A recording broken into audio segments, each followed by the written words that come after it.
There is an eternal child of musical culture and of the history of classical music, I think, Wolfgang Amadeus Mozart.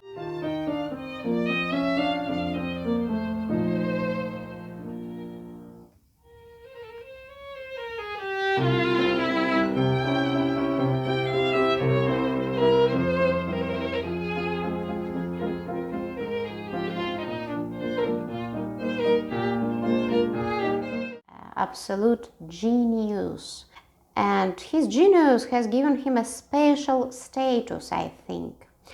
If someone has absolutely extraordinary abilities, then there is a connotation with Mozart, and it's some kind of meme, I think.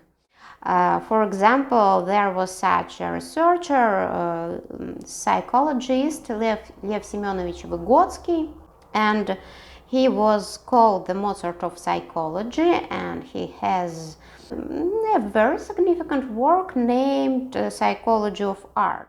So, the years of Mozart's life, 1756, 1791, and he is representative of the so-called Viennese classicism, and music styles can be described in very different ways, of course. On the one hand, it's based on rational principles, of course, and strict forms, precision and logical structure, and it's really important to remember for the player and for performer. It's impossible to allow anything beyond measure. Yes, but on the other hand, Mozart himself, his whole personality, so to say, don't fit into any framework. I think so. And he was a child prodigy, of course, you know, Wunderkind, yeah. He traveled as a child together with his father and with his sister, Nannerl, all the most significant royal courts in Europe.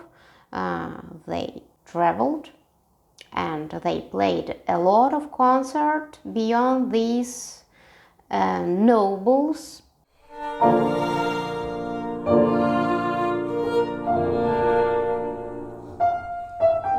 Wolfgang received an excellent education, to tell the truth, thanks to his father. His father, Leopold, was very important person in Mozart's life, of course. Mozart knew the classical languages, Latin, Greek, and he knew the modern European languages, and he knew a lot of sciences and maths, by the way. And of course, a huge part of his education was music and musical disciplines,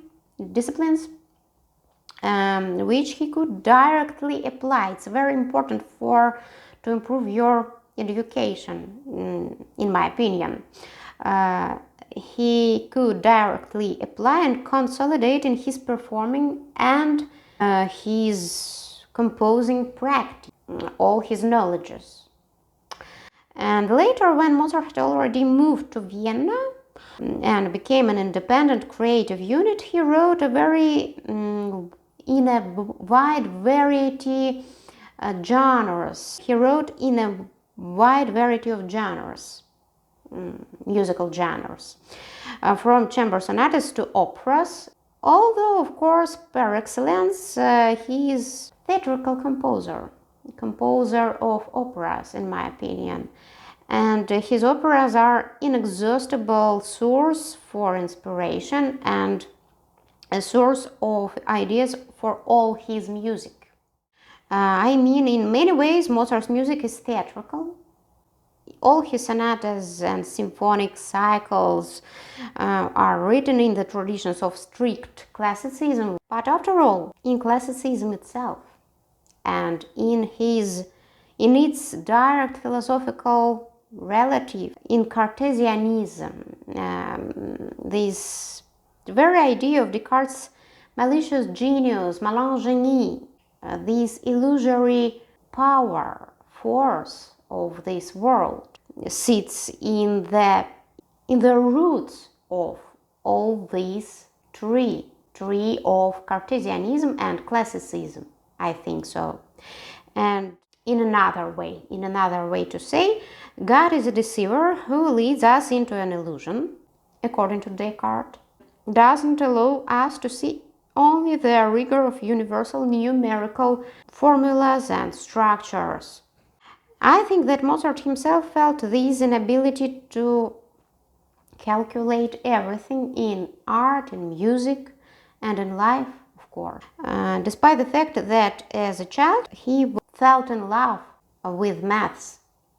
According to the evidence of his father, for example, numerical formulas were written all over the surfaces of another edition. One of the Mozart's passionate admirers was the poisonous pessimist, Arthur Schopenhauer, And this leaves a lot of questions for further research. I think so. Okay, thank you for your attention, and I leave you with music of Mozart.